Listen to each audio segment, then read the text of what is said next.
Hello बच्चों, welcome to Hindi science with Khulesh sir. मेरे YouTube channel में आप सभी का स्वागत है। और आज हम पढ़ेंगे तत्वों के आवर्ती गुण के बारे में, जो आपके तत्वों के आवर्ती वर्गीकरण का लास्ट टॉपिक है और ये इस चैप्टर का लास्ट वीडियो है। ठीक है, तो आप लोग ध्यानपूर्वक सुनेंगे और समझने का प्रयास करेंगे और वीडियो को पूरा देखना है। बीच में रोकोगे तो वीडियो को समझ में नहीं आएगा। ठीक है, टॉपिक आपके बस से बाहर हो जाएगा, समझो। क्लियर है? तो टॉपिक को समझना है तो पूरा वीडियो देखना है। चलो स्टार्ट करते हैं तत्वों के आवर्ती गुण के बारे में। ठीक है, देखो यहाँ पर पहला जो तत्वों का आवर्ती गुण है उसमें आता है आपका परमाणु का आकार। क्या आता है? परमाणु का आकार था, परमाणु की त्रिज्या।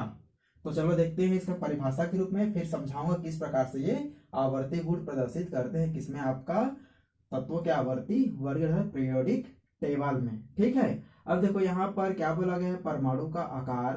तो देखो परमाणु के नाभिक के केंद्र से, ठीक है, परमाणु के नाभिक के केंद्र से उसके बाह्यतम कोश के बीच की दूरी को परमाणु की त्रिज्या कहते हैं। अर्थात मान लो, देखो यहाँ पर ये गोल मान लो परमाणु है, इसका ये बीच वाला क्या है, आपका नाभिक है।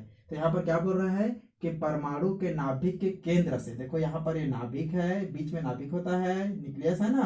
अब इसकी केंद्र यहाँ देखो बाह्यतम कोश तक की दूरी, अर्थात इसकी एक केंद्र है अर्थात नाभिक है, ये उसकी बाह्यतम कोश समझो, ये वाला। ठीक है, तो यहाँ तक की दूरी को ही क्या कहते हैं हम लोग, परमाणु की त्रिज्या कहते हैं। और परमाणु के त्रिज्या के द्वारा ही हम किसी तत्व के क्या करते हैं, आकार की गणना करते हैं कि कौन सा तत्व कितना बड़ा है और कौन सा तत्व कितना छोटा है।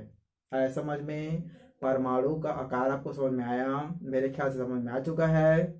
ठीक है, किसी तत्व के या किसी परमाणु के नाभिक से लेकर उसकी बाह्यतम कोश तक की जो बीच की दूरी होती है उसे क्या बोलते हैं हम लोग, परमाणु की त्रिज्या कहते हैं, अर्थात परमाणु की आकार। क्लियर हो गया? क्योंकि परमाणु की त्रिज्या के ही द्वारा परमाणु का आकार निर्धारित होता है। यदि परमाणु की त्रिज्या बड़ा है, समझो परमाणु का आकार क्या है, बड़ा है। ठीक है, यदि परमाणु की त्रिज्या छोटा है तो समझो परमाणु का आकार कैसा है, छोटा है। तो इसको देखो यहाँ पर क्या बोला गया है, आवर्ती ये टेबल आपको समझना है। ठीक है, टेबल इसलिए बना दिया तो आप लोग समझने में बहुत आसानी हो। तो पहले थे परमाणु की त्रिज्या। तो जब आवर्त सारणी में, किसमें आपका आवर्त सारणी में बाएं से दाएं जाते हैं, कहा जाते हैं, बाएं से दाएं जाते हैं, मतलब क्षैतिज दिशा में। क्लियर हो गया? बाएं से दाएं जाते हैं तो परमाणु की त्रिज्या घटती है, इस चीज को याद रखना है। ठीक है, परमाणु की त्रिज्या घटती है। जब ऊपर से नीचे आते हैं समूह में, जब ऊपर से हम लोग नीचे आते हैं तो परमाणु की त्रिज्या बढ़ती है। इतना क्लियर हुआ आप लोग को?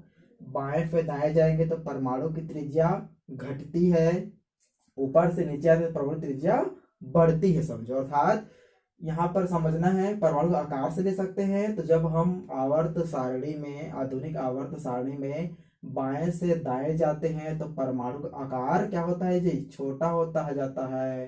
क्लियर हो गया? और जब ऊपर से नीचे आते हैं तो परमाणु त्रिज्या अर्थात आकार क्या होते हैं, बड़ा होता जाता है। इसका कारण ये है, देखो कहने मतलब ये है, देखो यहाँ पर जैसे मान लो एक परमाणु है, ठीक है, दो परमाणु यहाँ पर हम लोग लेते हैं।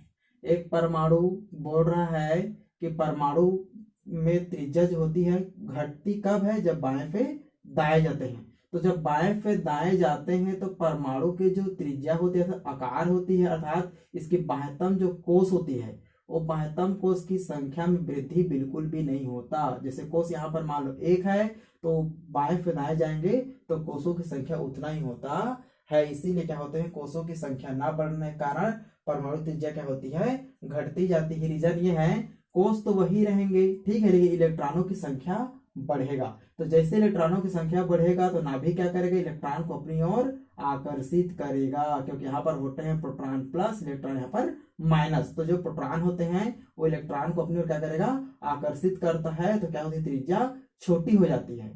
आए समझ में? इसीलिए जब हम बाएं से दाएं जाते हैं तो परमाणु का आकार जो होता है छोटा होता जाता है, जबकि हम ऊपर से जब नीचे आते हैं तो परमाणु आकार में वृद्धि होता है। क्यों?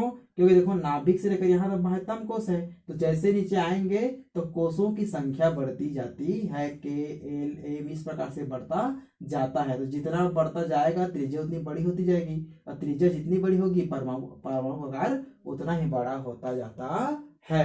आया समझ में? एक बार फिर से बोल देता हूँ, परमाणु की त्रिज्या बाएं से दाएं अर्थात परमाणु का जो आकार है, आप लोगों को बुक में आकार लिखा है, मैं यहाँ पर भी आकार लिखती हूँ, ठीक है। परमाणु का जो आकार है बाएं से दाएं जाने पर घटती है और ऊपर से नीचे आने पर बढ़ती है। क्लियर हो चुका है? चलो सेकेंड देखो, संयोजकता। सेकंड क्या है आपका? संयोजकता। अब इसका परिभाषा देख लो पहले, फिर उसके बाद उसमें चलते हैं। देखो यहाँ पर किसी तत्व के बाह्यतम कोष में, किसी तत्व के बाह्यतम कोष में उपस्थित इलेक्ट्रॉनों की संख्या, ये मान लो यहाँ पर कोई परमाणु है, इसकी बाह्यतम कोष ये है, मान इसको ले सकते हैं के एल एम एन जो भी हो सकता है लास्ट तक, ठीक है। तो यहाँ पर देखो मान लो यहाँ पर ये कोष है, ऊर्जा का जो कोष है जहाँ इलेक्ट्रॉन घूमते हैं, तो अंतिम जो इलेक्ट्रॉन होती है समझो, अर्थात किसी तत्व के बाह्यतम कोष में जितना भी इलेक्ट्रॉन होंगे उन इलेक्ट्रॉनों की संख्या को क्या बोलते हैं? संयोजकता बोलते हैं। या अष्टक पूर्ण करने के लिए आवश्यक इलेक्ट्रॉन को या इलेक्ट्रॉन की संख्या को क्या बोलते हैं? संयोजकता कहलाती है। आया समझ में? कहना तो ये है कि किसी परमाणु के बाह्यतम कोष में जितने इलेक्ट्रॉन होंगे वही इलेक्ट्रॉन क्या कहलाता है? उस परमाणु की संयोजकता कहलाता है। चाहे वो कोष के हो, एल हो, एम हो, एन हो, आप लोग कक्षा 9वीं में पढ़ के आए हो के एलिमेंट के बारे में, बोर के परमाणु मॉडल के बारे में। तो अंतिम जो ऊर्जा स्तर है, जो कक्षक है, उसमें जो इलेक्ट्रॉन रहता है उसको हम लोग क्या बोलते हैं? उस परमाणु की संयोजकता कहते हैं। एक परिभाषा ये समझ में आ चुका है। दूसरा क्या बोल रहा है? अष्टक पूर्ण करने के लिए जितने इलेक्ट्रॉन की जरूरत पड़ेगा, अष्टक पूर्ण करने के लिए जितने इलेक्ट्रॉन की जरूरत पड़ेगा, है ना, उसको भी क्या कहते हैं? संयोजकता कहते हैं। जैसे क्लोरीन के लास्ट में कितने होते हैं? 7, उसको कितना चाहिए? केवल 1 चाहिए 8 होने के लिए, ठीक है। मैजिक लेवल पढ़े ना 288 वाला, वही है, ठीक है। तो 7 रहता है किसका? क्लोरीन के लास्ट में, उसको कितना चाहिए? केवल 1 इलेक्ट्रॉन चाहिए। तो 7 से क्या हो गया? 1 मिला दिए तो 8 हो गए, तो उसकी संयोजकता कितना हुआ? 1। आया समझ में? तो इस प्रकार संयोजकताएं होती है।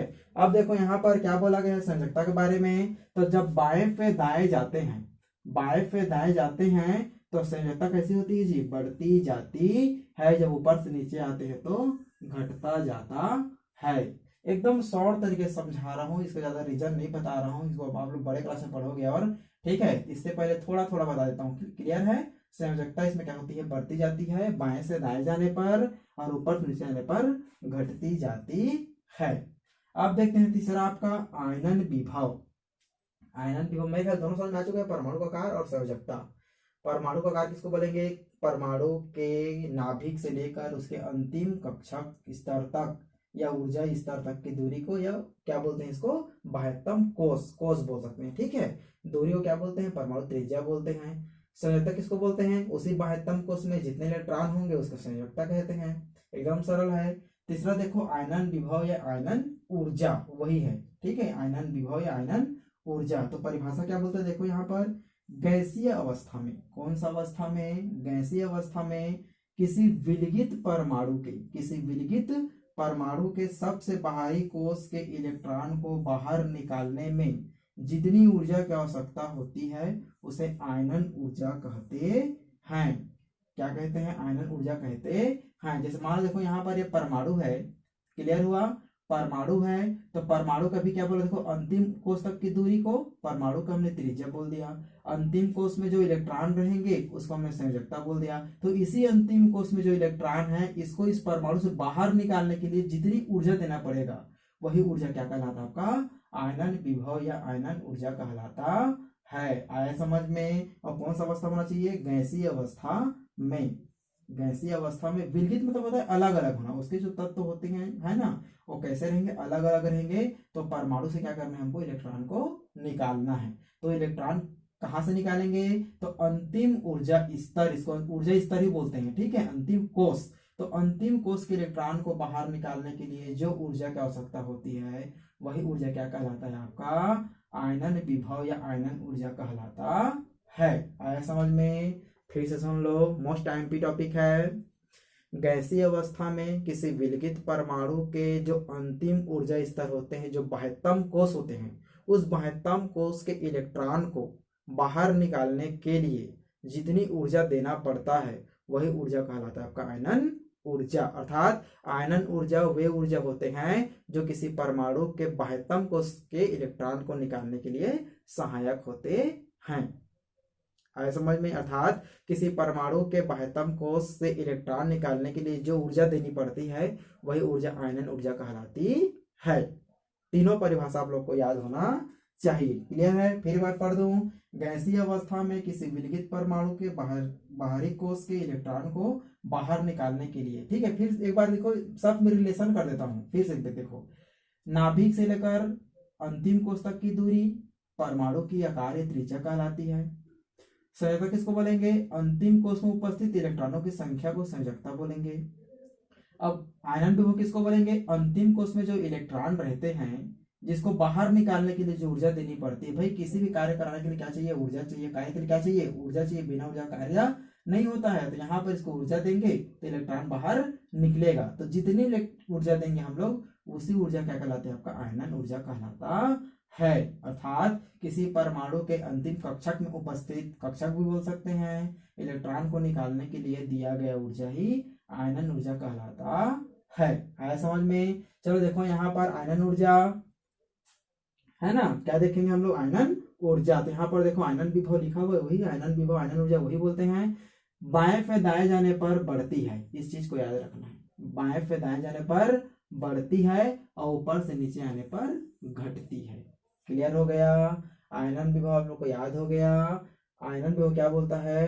वो बाएं से जब दाएं जाएंगे तो बढ़ती है और ऊपर से नीचे आएंगे तो घटती है। क्लियर हो गया? चलो, घटती कहने मतलब ये है, देखो यहाँ पर बढ़ती है बोल रहा है, पैसे समझो।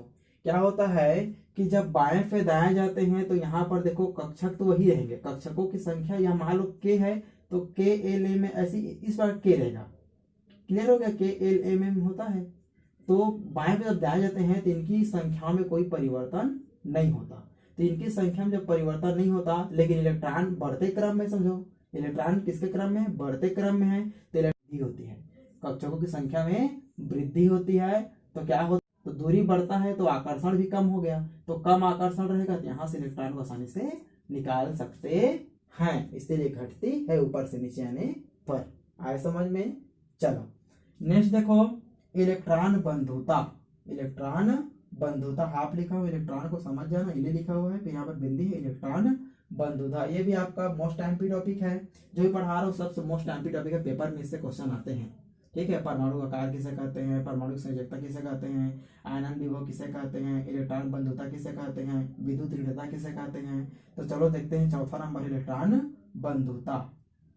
देखो इलेक्ट्रॉन बंधुता क्या बोल रहा है ना, परमाणु में एक इलेक्ट्रॉन जोड़ने से, देखो यहाँ पर परमाणु में एक इलेक्ट्रॉन जोड़ने से जो आयन बनते हैं और ऊर्जा निकलती है, यही ऊर्जा इलेक्ट्रॉन बंधुता कहलाता है।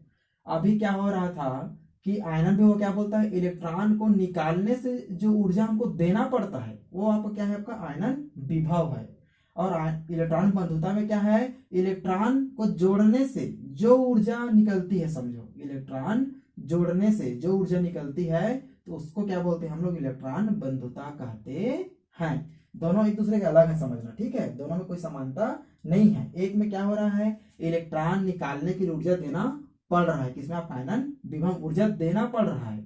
आए समझ में? इलेक्ट्रॉन को निकालने के लिए। इलेक्ट्रॉन बंधुता किसे कहते हैं? इलेक्ट्रॉन को जब परमाणु में जोड़ेंगे, जैसे मान लो कोई परमाणु है तो उसमें हमने इलेक्ट्रॉन को क्या जोड़ दिया, तो जब जोड़े तो वहां क्या होते हैं? ऊर्जा उत्पन्न होते हैं, ऊर्जा उत्पन्न होते हैं। तो वही ऊर्जा उत्पन्न क्या कहलाता है? आपका इलेक्ट्रॉन बंधुता कहलाती है। आया समझ में? क्लियर हो गया? एक परमाणु को निकालते हैं तो ऊर्जा देना पड़ता है, ठीक है? जब परमाणु से इलेक्ट्रॉन को निकालते हैं तो ऊर्जा देना पड़ता है, तो आयनन विभव। और जब परमाणु इलेक्ट्रॉन को जोड़ते हैं तो ऊर्जा उत्पन्न होती है अपने आप, ठीक है? एनर्जी वहां से उत्पन्न होती है, समझो, निकलती है, समझो। तो वो जो ऊर्जा होती है उसको क्या बोलते हैं हम लोग? परमाणु के इलेक्ट्रॉन बंधुता कहते हैं। आए समझ में? क्लियर हुआ? परमाणु में एक इलेक्ट्रॉन जुड़ने फिर जो आयन बनते हैं। अब यहाँ पर देखो एक शब्द दिया गया है आयन बनते हैं। तो मान लो देखो यहाँ पर ये देखो, मान लो क्लोरीन, क्लोरीन के लास्ट में कितना होता है आपका 7 इलेक्ट्रॉन, ठीक है। परमाणु क्रमांक 17 होता है, लास्ट में कितने होते हैं 7 इलेक्ट्रॉन। अब इसको क्या चाहिए, एक इलेक्ट्रॉन चाहिए, इसको क्या चाहिए, एक इलेक्ट्रॉन चाहिए। तो हमने मान लो यहाँ पर एक इलेक्ट्रॉन दे दिया इसको, हमने इसको इलेक्ट्रॉन दे दिया, तो इसके लास्ट में कितने हो जाएंगे 8, अष्टक पूरा हो गया, अष्टक पूरा हो गया। तो अब यहाँ पर जो ऊर्जा उत्पन्न होगी वही कहलाता है आपका क्या, इलेक्ट्रॉन बंधुता। क्लियर हुआ। अब यहाँ पर क्लोरीन क्या हुआ, इलेक्ट्रॉन लिया तो क्लोरीन में क्या हो जाते हैं माइनस चार्ज, तो देखो यहाँ पर क्या बने, आयन बनते हैं। क्लियर हो गया। मेरे ख्याल से आप लोग को पूरा समझ में आ चुका है क्या क्या आपका परमाणु का आकार, संयोजकता, आयनन विभव, इलेक्ट्रॉन बंधुता। क्लियर है। चलो देखते हैं 5वां नंबर, विद्युत ऋणता। जो पढ़ा रहा हूँ वो मोस्ट आईएमपी है, ठीक है, आप लोगों को पूरा समझना है इसको। 5वां नंबर देखो, विद्युत ऋणता। अब विद्युत ऋणता किसको बोलते हैं, इसको देख लो, है ना। तो किसी यौगिक के अणु में, किसी यौगिक के अणु में उसके किसी परमाणु द्वारा साझे के इलेक्ट्रॉन युग्म को, साझे के इलेक्ट्रॉन युग्म को अपनी ओर आकर्षित करने की प्रकृति को क्या कहते हैं, विद्युत ऋणता कहते हैं। ठीक है। यहाँ पर क्या बोल रहा है, मान लो हमारे पास कोई यौगिक के अणु है, समझो अणु मतलब यौगिक ही समझो, ठीक है। जैसे एग्जांपल दे रहा हूँ, देखो यहाँ पर मान लो, यहाँ पर देखो HCl, हाइड्रोक्लोरिक अम्ल, हाइड्रोक्लोरिक अम्ल। अब यहाँ पर देखो साझा हुआ है, हाइड्रोजन प्लस होते हैं, क्लोरीन क्या होते हैं, देखो यहाँ पर क्रिया कराता हूँ, तो हाइड्रोजन यहाँ पर प्लस चार्ज बनाएगा, प्लस क्लोरीन माइनस चार्ज बनाएगा, ठीक है। अब क्लोरीन में माइनस चार्ज क्यों आया भाई, क्योंकि यह साझा हुआ इलेक्ट्रॉन, इसका एक इलेक्ट्रॉन और इसका इलेक्ट्रॉन क्या किए हैं, साझा किए हैं। आए समझ में। तो ये क्लोरीन का भी कहलाता है, हाइड्रोजन का भी कहला रहा है, लेकिन यहाँ पर जो साझे की जो इलेक्ट्रॉन युग्म है, युग्म मतलब जोड़ी, ये जो इलेक्ट्रॉन युग्म है इसको क्लोरीन क्या करता है, अपनी ओर आकर्षित करता है, समझो अपनी ओर आकर्षित करता है। किसको, साझे के इलेक्ट्रॉन युग्म को। जो संयोजक बंध बनता है वो इलेक्ट्रॉनों की साझेदारी द्वारा बनता है, इतना क्लियर है। तो जो इलेक्ट्रॉन साझा हुआ रहता है उस इलेक्ट्रॉन को अपनी ओर आकर्षित करने की क्षमता को क्या कहते हैं, विद्युत ऋणता कहते हैं। इसीलिए यहाँ पर क्लोरीन माइनस चार्ज आ जाता है, क्या आ जाता है, माइनस चार्ज आ जाता है, क्योंकि वो इलेक्ट्रॉन को अपनी ओर खींच रहा है। आए समझ में। किसी यौगिक के अणु के किसी परमाणु द्वारा साझा किया गया इलेक्ट्रॉन को अपनी ओर आकर्षित करने की क्षमता को क्या बोलते हैं, विद्युत ऋणता कहते हैं। देखो मान लो एग्जांपल के लिए ये समझो कि ये दोनों क्या है, परमाणु, समझो दोनों मिले तो क्या बन गए, परमाणु से अणु बन गए, इतना क्लियर है। इसको मान लो क्लोरीन, इसको मान लो हाइड्रोजन, क्लियर है। जब दोनों कैसे मिलेंगे, देखो हाइड्रोजन को भी इसके कितने होते हैं, डुप्लेट होता है, क्लियर है। डुप्लेट में 2 इलेक्ट्रॉन चाहिए इसको, पहले से तो एक होता है। अब इसको अपनी संयोजकता पूरा करने के लिए अंतिम कोष में 2 इलेक्ट्रॉन 2 होना चाहिए ना उसको स्थायी होने के लिए। तो मान लो ये हाइड्रोजन, इसको कितना चाहिए, 2 चाहिए। ये क्लोरीन है, इसको कितना चाहिए, केवल 1, माने इसको हाइड्रोजन के पास 1 है, ठीक है, इसको भी 1 चाहिए और क्लोरीन को भी 1 चाहिए। आया समझ में। देखो यहाँ पर कंफ्यूज नहीं होना है, समझना है, समझो। देखो यहाँ पर करके दिखाता हूँ आप लोग को फिर से। मान लो यहाँ पर एक परमाणु है जो हमारे पास हाइड्रोजन है, यहाँ पर एक परमाणु है जो हमारे पास क्लोरीन है, इतना क्लियर है। हाइड्रोजन का 1 होता है, क्लोरीन का 17 होता है, ठीक है। और लास्ट में 17 है मतलब क्या हो जाएगा, 2 8 7, ठीक है। देखो 10 और 17 क्लियर है। अब इसका 1 ही होता है। अब देखो इसको संयोजकता पूरा करने के लिए एक और चाहिए, तभी कि 2 होगा, डुप्लेट बनाएंगे ये। इसको संयोजकता करने के लिए कितना चाहिए, एक और होना चाहिए, तभी ये क्या लास्ट में कितना आएगा, 8 आएगा। तो 2 8 8 पढ़ चुके हो स्थायी होने के लिए। तो ये क्लोरीन क्या करता है, जो बीच में साझे का जो इलेक्ट्रॉन होता है, साझे का जो इलेक्ट्रॉन होता है, साझा करते हैं तभी बनता है ना ये HCl। जब तक इलेक्ट्रॉन साझा नहीं करेंगे तो HCl कहाँ से बनेगा, प्लस माइनस को जुड़ना पड़ेगा ना। तो प्लस माइनस में कौन जुड़ते हैं, इलेक्ट्रॉन जुड़ते हैं भाई, ठीक है। तो देखो यहाँ पर इसीलिए हाइड्रोजन क्या बनाते हैं, प्लस बनाते हैं, इलेक्ट्रॉन देते हैं, समझो, और लेते भी हैं। तो यहाँ पर देखो ये साझे की जो इलेक्ट्रॉन है इसको क्लोरीन क्या करता है, अपनी ओर आकर्षित करता है। तो इसी आकर्षण करने की क्षमता क्या बोलते हैं, विद्युत ऋणता कहते हैं। एक बार फिर से देखो, किसी यौगिक के अणु में उसके किसी परमाणु द्वारा साझे के इलेक्ट्रॉन को अपनी ओर आकर्षित करने की प्रकृति को क्या कहते हैं, विद्युत ऋणता कहते हैं। तो चलो यहाँ पर विद्युत ऋणता देखो क्या होता है, जब आवर्त सारणी में बाएं से दाएं जाएंगे तो विद्युत ऋणता बढ़ती है, जब ऊपर से नीचे आएंगे तो विद्युत ऋणता घटती है। इस सब को आपको याद करना है। क्लियर है? चलो अब नेक्स्ट देखो यहाँ पर धात्विक और अधात्विक प्रकृति। तो धात्विक और धात्विक सभी जानते हैं, धातु ठोस होते हैं, चमकीले होते हैं, आप क्लास 8 में पढ़ के आए हो। अधातु माइनस आयन बनाते हैं, अधिकतर गैस होते हैं। धातु ठोस होते हैं, ठीक है, प्लस चार्ज बनाते हैं। ये सब तो जानते हो, ये सब गुण को आप जानते ही हो, ठीक है। तो इसमें केवल आपको ये याद रखना है कि धात्विक और अधात्विक गुण क्या है। पदार्थों को जब तत्वों की जब खोज हुआ तो उस टाइम केवल दो आधार पर इसको वर्गीकरण किया गया था, धातु और अधातु के बीच में, ठीक है। और उसी गुण को लेकर तत्वों का आवर्ती वर्गीकरण किया। पढ़े हैं ना कि भौतिक गुण और रासायनिक गुण, तो धातु धातु के बीच में था। तो धात्विक और धात्विक जो गुण होते हैं, देखो यहाँ पर धात्विक जो गुण है, यहाँ पर देखो धात्विक जो गुण है वो क्या होता है, जब बाएं से दाएं जाएंगे तो क्या होता है, घटता है, और ऊपर से जब नीचे आएंगे तो बढ़ता है। तो इस चीज को आपको बिल्कुल याद रखना है, भूलना नहीं। इसीलिए सारणी को अलग से बनाए हूँ आप लोग को समझने के लिए। तो इसी में बोल देता तो इसी में आ जाता, लेकिन कहने मतलब आप लोग याद नहीं कर पाते, भूल जाते समझो। इसलिए यहाँ पर अलग से लिख दिया हूँ ताकि आपको समझने में आसानी हो। एक बार फिर से देख लेते हैं। चलो तो डायग्राम द्वारा देखो एक बार। चलो देखो परमाणु की त्रिज्या डायग्राम में दिख रहा है, परमाणु की त्रिज्या के बारे में। तो जब बाएं से दाएं जाएंगे तो परमाणु त्रिज्या देखो घटती है, और जब ऊपर से नीचे आएंगे तो परमाणु त्रिज्या बढ़ती है। उसके बाद हमने देखा संयोजकता के बारे में। चलो देखो संयोजकता में क्या होता है, जब हम लोग बाएं से दाएं जाते हैं तो बढ़ती है, और जब ऊपर से नीचे आते हैं तो घटती है।